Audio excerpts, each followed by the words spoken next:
प्यारे विद्यार्थियों, आज मैं आप लोगों को विद्यापति का जीवन परिचय और आपके पाठ्य पुस्तक में जो 3 पद लगे हैं उन पर व्याख्या करूंगा। सर्वप्रथम मैं आप लोगों को श्री विद्यापति के बारे में और विद्यापति की चारित्रिक विशेषताओं पर प्रकाश डाल रहा हूं। आप देखिएगा। विद्यापति बच्चों, ये सन 1380 से 1460 तक का उनका कालक्रम चलता है और विद्यापति आदिकाल और भक्ति काल के मध्य के कवि माने जाते हैं, अर्थात इनको हम संधि कवि कह सकते हैं। आदिकाल और आदिकाल का पराभव और भक्ति काल का उद्भव। आदिकाल का पराभव और भक्ति काल का उद्भव, तो इन दोनों के बीच के कवि ये विद्यापति हैं। और विद्यापति का जन्म जिला मधुबनी के भिस्पी नामक गांव में, जो बिहार में है, जिला मधुबनी भिस्पी नामक गांव में उनका जन्म हुआ, बिहार में। और एक ऐसे परिवार में जन्म हुआ इनका कि जो विद्या और ज्ञान के लिए प्रसिद्ध था, विद्या और ज्ञान के लिए प्रसिद्ध था, और सात्विक ब्राह्मण के घर में इनका जन्म हुआ।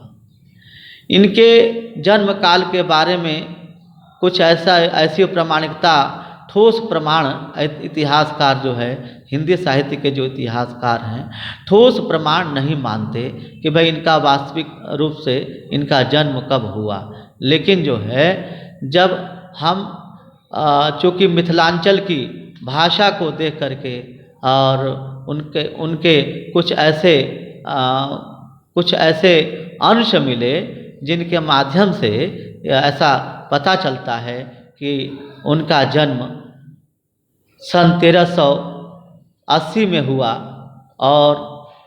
और जो है एक ऐसे परिवार में, जिसके बारे में मैंने बताया, जो ब्राह्मण परिवार में जन्म हुआ।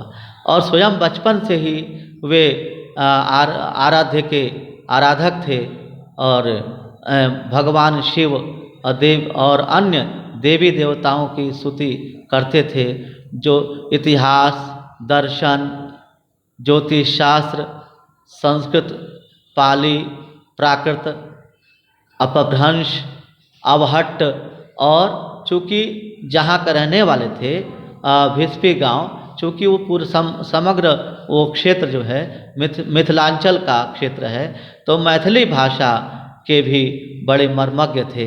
और इन भाषाओं में जिन अवट्ठ भाषा जो एक होती है, अवट्ठ भाषा में भी इनका समान अधिकार था और अवट्ठ भाषा में भी इन्होंने ग्रंथ लिखे और अपने पद लिखे।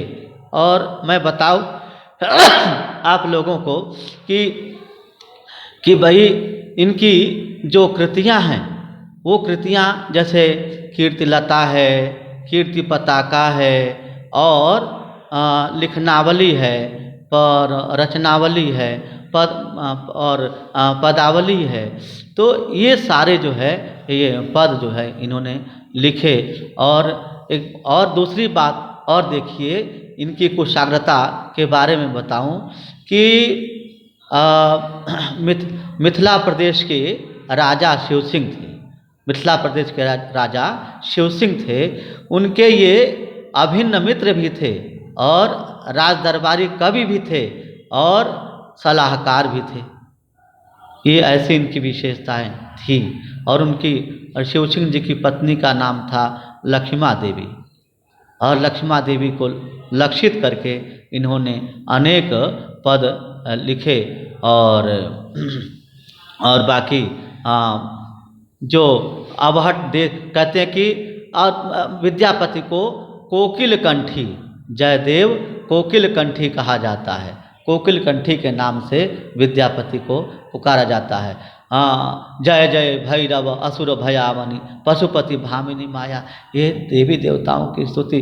हाँ, कखन हरब दुख मोर भोलानाथ, दुखवे जन्म भेल दुखवे गंवावल, सुख सपनहु नाही भेल भोलानाथ। ये जो है शिव से अनुनय विनय करते हैं कि मेरा तो जन्म दुख में ही हुआ। हाँ, और जब गंगा के किनारे आते हैं, हाँ, बड़ सुख सार पौल तू, आहा हा, कितना अच्छा पद लिखा है। गंगा की स्तुति जब करते हैं, हाँ, गंगा मैया, गंगा गंगेति यो ब्रूयात, हाँ, जो गंगा गंगा बोलता है उसके पाप नष्ट हो जाते हैं। देवी देवताओं की तो बड़ सुख सार पौल तू तीरे, छड़ित निकट नयन भनी रे, ये आपका जो है तट छोड़ने में मेरे आँखों से आंसू आने लगते हैं। ये विद्यापति की भाषा है। विद्यापति की जो भाषा है मधुर भाषा है, भाषा शैली बिल्कुल कर्णप्रिय है। और जो भाषा, जिस भाषा का प्रयोग करते हैं वो भाषा मिथिलांचल के बच्चे बच्चे में रच बस गई है। और उनके पद जो है बच्चे बच्चे में रच बस गए हैं। मुहावरों का रूप बन गए हैं इनके पद। विद्यापति ऐसे कुशाग्र ब्राह्मण कुल में जन्मे विद्यापति ने अपने साहित्य के माध्यम से अपना नाम स्थापित किया। और इनको शिव सिंह ने अनेक जो है रत्न सम्मान से इनको सम्मानित किया। और ऐसे तैसे कभी नहीं थे। शिवजी इनके घर में नौकर का काम करते थे। शिवजी इनके घर में शिवजी नौकर का काम करता थे। कतो गोलो मरो गुनारे, और जब उनको छोड़ करके उगना भाग गया, शिव जी का नाम उगना रखा था, तो वो जो है बहुत दुखी हुए। कहते कतो गोलो मरो उगना रे, अरे उगना तू कहाँ चला गया, मुझे छोड़ करके तू कहाँ चला गया। तो बेटा विद्यापति के बारे में जितना ही बताया जाए उतना ही कम है। और विद्यापति एक जो है ऐसे व्यक्तित्व थे कि उनके घर में भगवान शिव जी को एक सेवक बन करके उनकी सेवकाई करनी पड़ी। ऐसे विद्यापति, तो इनके बारे में मैंने आपको संक्षिप्त रूप में जानकारी दी। और मैं आपको इनके जो पद हैं, है ना, इनके पद हैं उन पर मैं चर्चा करता हूँ। और पद पहले पढ़ूँगा। पहला पद जो है सावन के महीने का वर्णन है। पहले पद में सावन के महीने का वर्णन है। और दूसरे पद में अपने प्रियतम की बड़ाई करती है। और जो है वह बचपन से उसकी आवाज़ को सुनती है, लेकिन सुनते सुनते उसके रूप और रंग को निहारने का मौका नहीं मिलता। और फिर भी जो है कहती लाखों में मिलल एक, लाख में एक मिला है। और ये दूसरे पद में। और तीसरे पद में जो है वो नायिका जो है यहाँ पर विप्रलंब श्रृंगार का वर्णन है। और दूसरे पद में भी, पहले पद में भी विप्रलंब श्रृंगार है, दूसरे पद में भी विप्रलंब श्रृंगार है, तीसरे पद में भी विप्रलंब श्रृंगार है। तीनों पदों में विप्रलंब श्रृंगार है। विप्रलंब श्रृंगार उसे कहते हैं जहाँ नायक और नायिका दोनों बिछड़ जाते हैं और नायिका उसके याद में तड़पती है, उसके विरह में तड़पती है, तड़प करके अनेक बातें कहती है, किसी राही से कहती है। अब विद्यापति स्वयं धैर्य धारण कराते हैं कि धनी धीर धरु आस आवत तोर मन भावन रे, यही कार्तिक मास, इस कार्तिक के महीने में तुम्हारे मन भावन जो है, मन भावन मन को भाने वाला है, वो आ रहे हैं और आएंगे। तो इस प्रकार से ये तीनों पदों का वर्णन मैंने किया। और मैं पद पढ़ता हूँ। के पतियालय जायत रे मोरा पियतम पास, हिये नहीं सहाय असह दुख भेल सावन मास, एक सारी भावन पिया बिनु रे, एक सारी भावना पिया बिनु रे मोही रहलो न जाए। सखिया नुखर दुखा दारुण रे जग के पतियाए। सखिया नुखर दुखा दारुण रे जग के पतियाए। मोर मन हरिहर लय लय गेल रे अपनो मन गेला। गोकुल तेजी मधुपुर बसरे खाना अपजस लेला।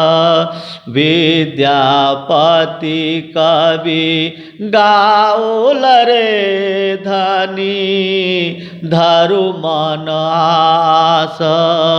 आओ तोर मन भावन रे यही कार्तिक मास के पतियाले जायत रे मोरा सावन मास। बच्चों, भाव आपने समझ लिया होगा कि सावन के महीने का वर्णन है। अब मैं शब्दार्थ करके और व्याख्या करता हूँ। के मतलब होता है कौन, पतिया मतलब होता है चिट्ठी, लय लय जायत ले जाता, रे अरे, मोरा मेरे, प्रियतम अर्थात प्रियतम, पास उसके पास, समीप। तो कौन मेरी चिट्ठी, नायिका ने चिट्ठी लिखी है और सोच रही है कि काश कोई ये चिट्ठी मेरे प्रियतम के पास ले जाता, मेरे प्रियतम के पास ले जाता। क्योंकि हिये मतलब होता है हृदय, नहीं सहा नहीं जा रहा है, हृदय में सहा नहीं जा रहा है। असहनीय, दुख रे, दुख कष्ट, असहनीय कष्ट जो है मेरे हृदय में सहा नहीं जा रहा। भेल मतलब हुआ, और कब हुआ, सावन मास, सावन के महीने में। सखी सावन साजन आए नहीं, अब आसत जो नहीं आवहीं गे। सजनी मन मोरन धीर धरे, अब रसिक प्यारे धीर धरावहीं गे। एरी कासो सुनाऊं व्यथा उर की, अब पापी पिया दगा देई गयो। सखी आई गयो ऋतु सावन को, पियवान अजो परदेस तजो। ये मेरी पंक्तियां हैं बच्चों। तो ये भाव साम्य के लिए मैंने ये पंक्ति पढ़ी कि सावन मास के महीने में, सावन के महीने में, बड़ा सावन का महीना जिसका प्रियतम पास नहीं होता है, वह उसके लिए बहुत कष्टदायक होता है। विरही हो या विरहिणी हो, उसके लिए बहुत दुखदाई होता है महीना। तभी पद्माकर ने लिखा है, कैसे धरूं धीर वीर, त्रिविध समीर तनु, तरज गई तो फिर तर्जन लागी। पावस का महीना आवत भेल सावन मास, सावन के महीने में जो है वो दुख बहुत हो गया। और एक सरी का मतलब होता है अकेली, एक सरी का मतलब होता है अकेली। भवन मतलब होता है घर। पिया बिना प्रिय के, पिया मतलब साजन पति, बिना पति के। अरे मोही रहलो न जाए, मुझे जो है अपने घर में अकेला, अर्थात अकेली मैं अपने प्रियतम के बिना अपने घर में जो है नहीं रह सकती, मुझसे रहा नहीं जा रहा है। रहलो मतलब न जाए, रहा नहीं जा रहा है, रहलो न जाए।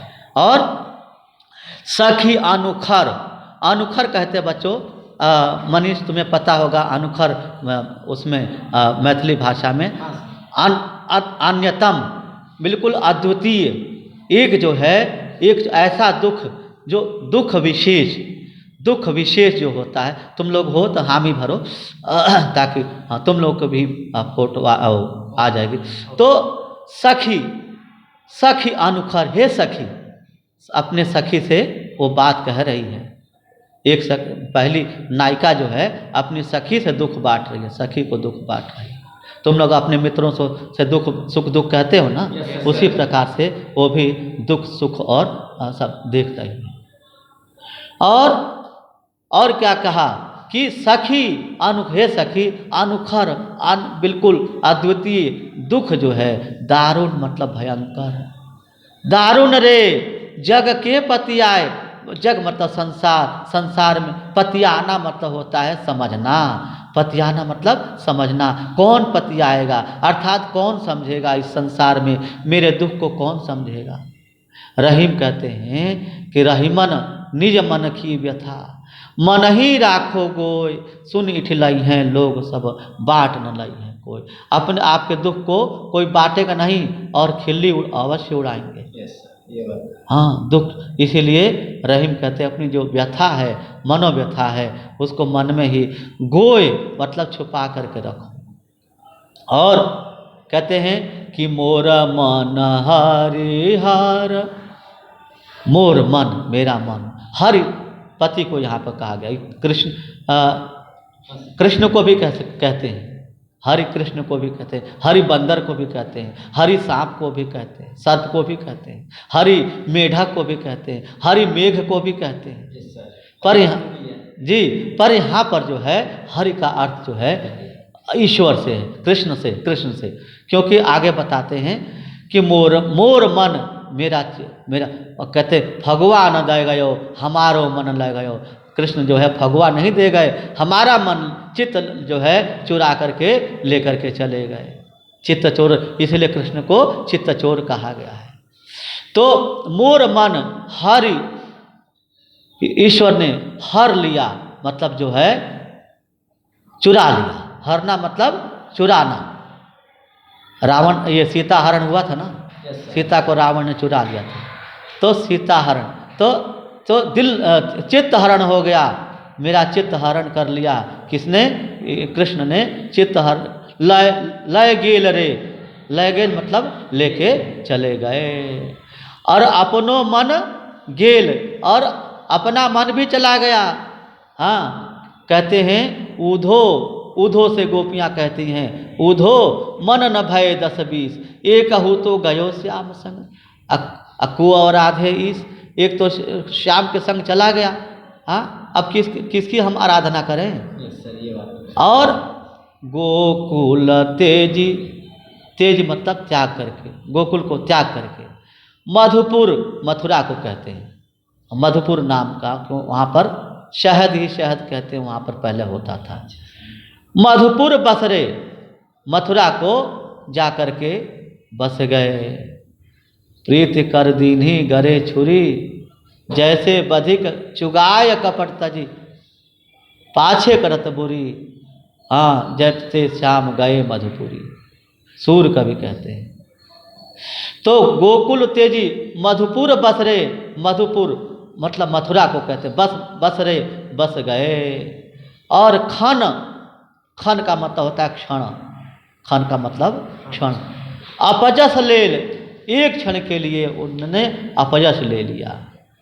क्या अपजस ले लिया कि हमारा चित्त चुरा करके लेके चले गए। और विद्यापति कवि गाउल रे, विद्यापति कवि ने गाया, गाउल रे मतलब गाया, धनी स्त्री, हे धनी हे स्त्री, धारू मन आस, अपने मन में आशा लगाए रखो। और आशा क्योंकि विद्यापति ज्योतिष शास्त्र के भी ज्ञाता थे, और इसीलिए उन्होंने कहा, बता दिया कि आओ तो तोर मन भावन रे, तेरा मन भावन, तेरा प्रियतम मन को भाने वाला आ रहा है। हाँ आवत रे, यही कार्तिक मास, इस कार्तिक के महीने में आने वाला है। अब ये कुवार चल रहा है बच्चों, इसके बाद कार्तिक का महीना है, इस कार्तिक के महीने में वो आने वाला है। तो संपूर्ण पद में बच्चों मैथिली भाषा का प्रयोग किया है और शब्दों का माधुर्य है, कर्णप्रिय शब्द हैं। हाँ, और यहाँ पर विद्यापति के भविष्यवाणी जोर मारती है। अर्थात इन्होंने ज्योतिष शास्त्र का प्रयोग करके और उन्होंने अपनी पंडिताई दिखा दी है। विद्यापति का पांडित्य यहाँ पर दिखता है। अब ये पद हो गया। अब अगला पद देखो बेटा। सखी है कि पूछसी अनुभव मोए। क्या विरह है। सखी है कि पूछसी अनुभव मोए, से हो प्रीति अनुराग बखानिया, तिल तिल नौतन भेल।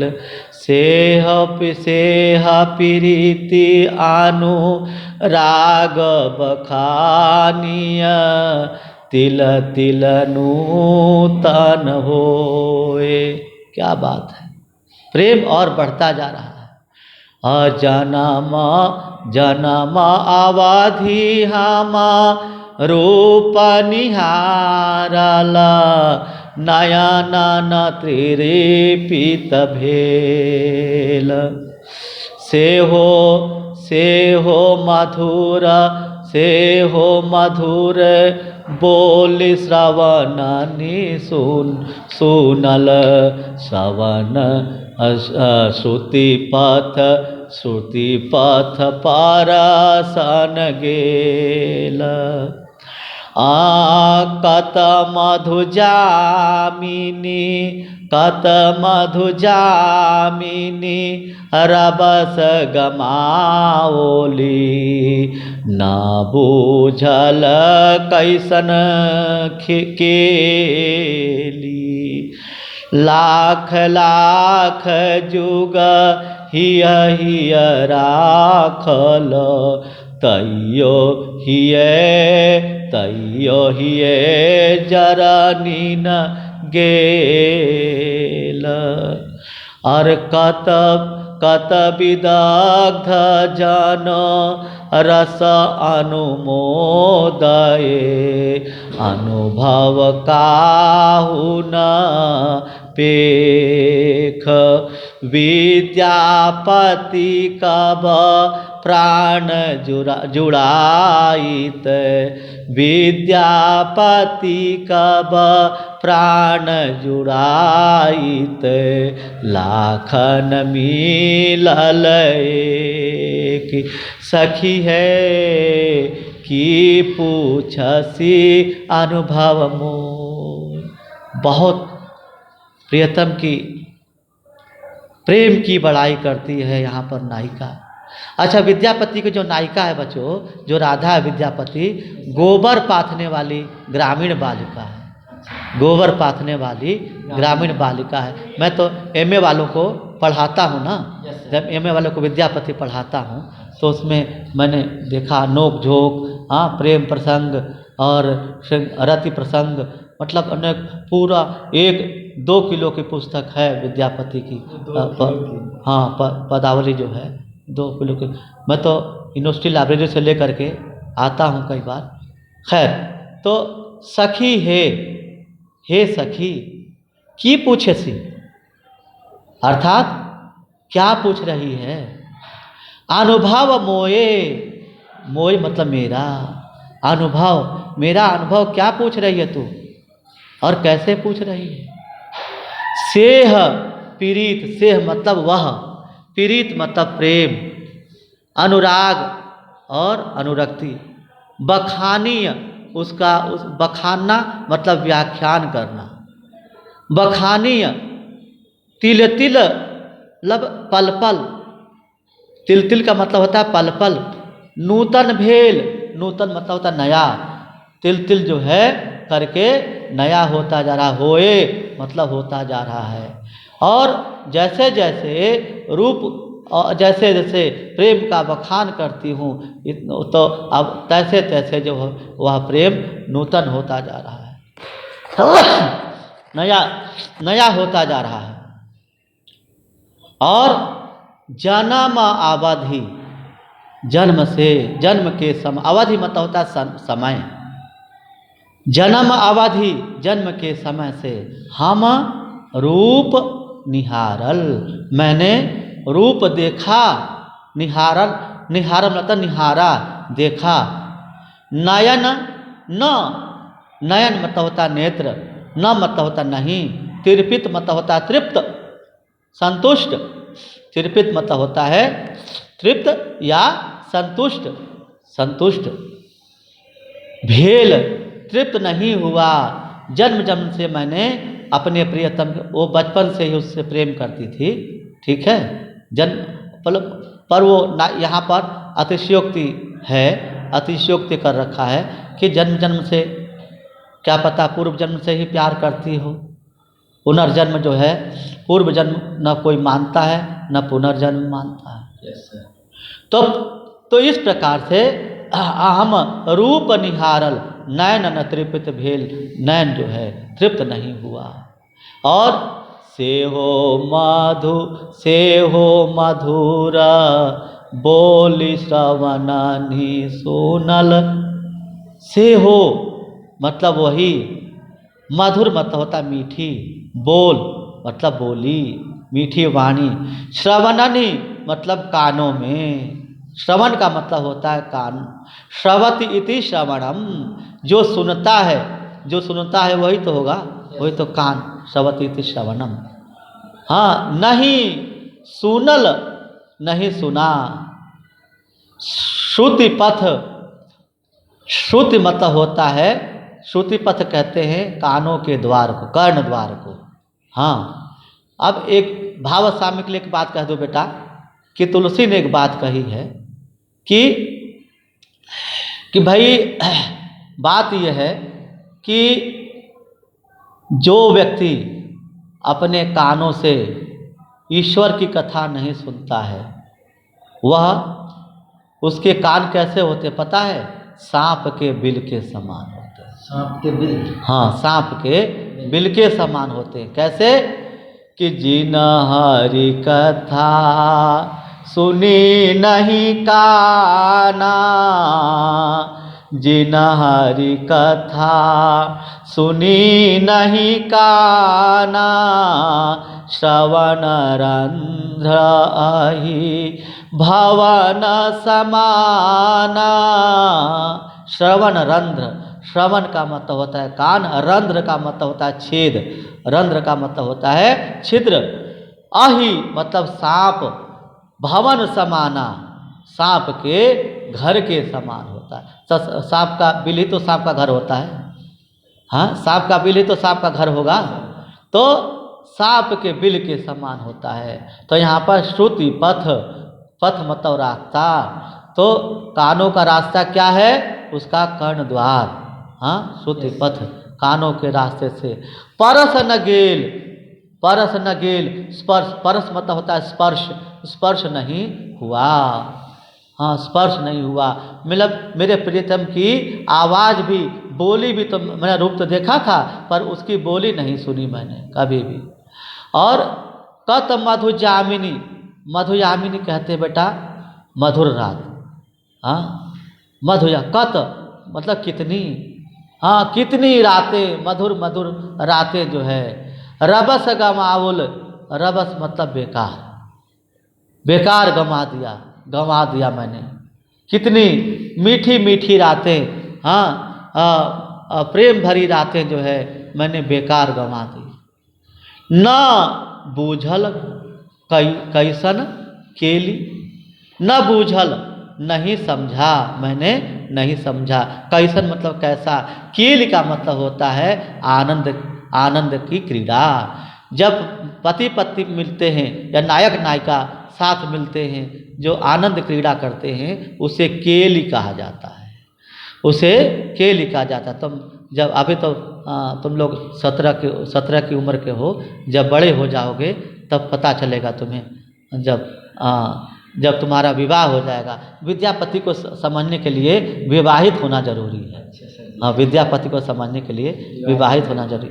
हाँ हाँ, तो इसीलिए गाँव में गाते हैं, उसमें वो गाँव में लोग गाते हैं कि छुअले पर हो जाइबा खराब अब ही लड़का वाला। तो अभी तुम बच्चे हो, हाँ, स्पर्श करें, नायिका स्पर्श करेगी तो तुम खराब हो जाओगे। तो इस प्रकार से लोग श्रृंगार के गीत जो है भोजपुरी में गाते हैं। हाँ, सही गाते हैं। हाँ, कि छुअले पर हो जाइबा खराब अब ही लड़का वाला। तो इस प्रकार से तो विद्यापति कहते, वो नायिका कहती है बच्चों कि मैंने कई मधुर रातें जो है गवा दी हैं। हाँ, कहते कैसे कह दूँ उन मधुर चांदनी रातों की बात। वो प्रसाद जी भी कहते हैं मधुर चांदनी रातों की बात कहते हैं। हाँ, तो इस प्रकार से रबस गवावल, बेकार मैंने गंवा दिया। बूझल कैसन केल, मैंने जो है कैसा केली होती है, कैसी क्रीड़ा होती है, आनंद की क्रीड़ा, मिलने के बाद आनंद की क्रीड़ा कैसी होती है वो मुझे नहीं पता चला। हाँ, तब क्या, और लाख लाख युग पर लाखों युग मतलब होता है युग। हाँ, ही राखल, अपने हृदय में ही मैंने रखा। यहाँ पर बेटा पुनरोक्ति प्रकाश अलंकार है। जहाँ एक शब्द की आवृत्ति बार बार हो वहाँ पर किसी प्रकार का कोई अर्थ परिवर्तन न हो, वहाँ पर पुनरोक्ति प्रकाश अलंकार होता है।